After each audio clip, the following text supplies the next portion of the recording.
Here we'll be discussing about the successive stages in the development of sporangium in case of ediantum. So the development of sporangium begins when a single superficial cell of the receptacle, which we saw that on the ventral side of a leaf, there is a presence of some these dark or yellow spots called as sore. So one of the single cell of the receptacle function as a sporangial initial cell. One of the cell gets activated. Such cell will be calling it as a sporangial initial cell. Now this sporangial initial cell, it will undergo a transverse division leading to formation of two cells, upper cell as well as the lower cell. Here the lower cell is not going to take any part in the development of the sporangium. It will be embedded in the tissue. So only we are left with the upper cell. This upper cell will undergo some divisions in the form of by intersecting oblique walls, oblique intersecting wall, leading to formation of apical cell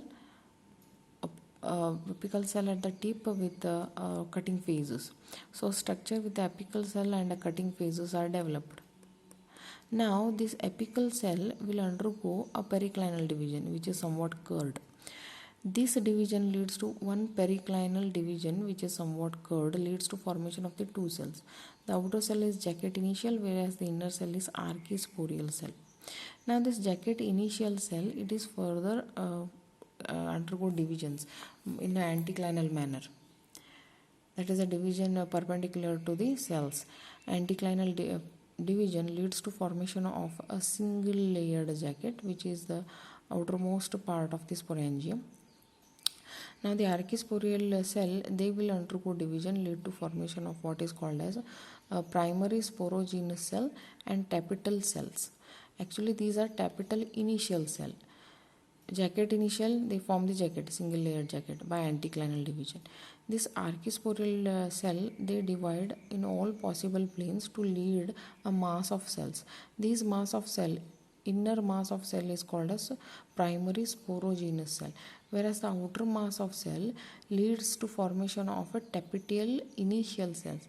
These tapetal initial cells again divide to form two layered cell, which is like inner to the jacket but outer to the sporogenous cell.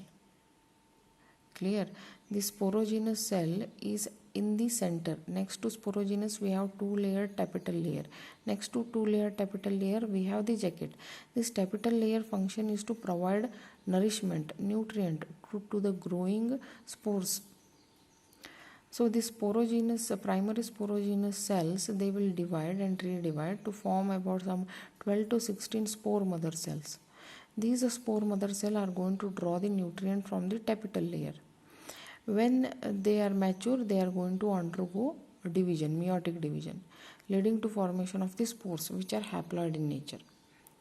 So these spores are homosporous, that is they are similar in size and shape. So these are the stages, different successive stages in the development of sporangium in case of ediantum. We have one cell, superficial cell, which gets activated. We are going to call it as sporangial initial.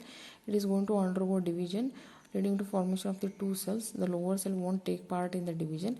The upper cell is going to divide by intersecting oblique walls, leading to formation of an apical cells and with cutting phases. This apical cell will further divide periclinally with a curved wall, leading to formation of the two cells, jacket initial and archisporial cell. Jacket initial cell divide to form a single layer of jacket, whereas archisporial cell divide to form inner mass cell called as primary sporogenous cell, and this outer layer is nothing but a tapetal initial, which divide further and form two layers of the tapetal. It is the main role of this tapetal cell is to provide nourishment to the growing spores. This sporogenous cell divide to form some 12 to 16 spore mother cell. These spore mother cell undergo meiotic division, leading to formation of the haploid spores. Thank you.